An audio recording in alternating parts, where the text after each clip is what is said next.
ملک ندیم کی رپورٹ کے مطابق پولیس لائنز ہیڈ کوارٹرز میں انسانی سوداگری اور جبری مشقت کی روک تھام کے حوالے سے تربیتی ورکشاپ کا انعقاد sustainable social development organization کے تعاون سے کیا گیا۔ تربیتی ورکشاپ میں S S P operation Waseem Riaz Khan, S S P Islamabad police doctor Naveed Atif, D S P legal executive director Syed Kausar Abbas, constable Waqar Haider, senior صحافی صالحہ مغل اور تفتیشی افسران نے شرکت کی۔ تفصیلات کے مطابق پولیس لائنز ہیڈ کوارٹرز میں انسانی سوداگری اور جبری مشقت کی روک تھام کے حوالے سے تربیتی ورکشاپ کا انعقاد سسٹینیبل سوشل ڈیولپمنٹ آرگنائزیشن کے تعاون سے کیا گیا۔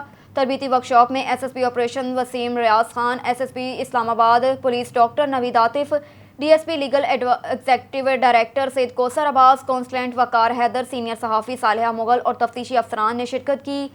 تربیتی ورکشاپ میں تفتیشی افسران کو انسانی سوداگری اور جبری مشقت کے قانون کے متعلق لیکچرز دیے گئے۔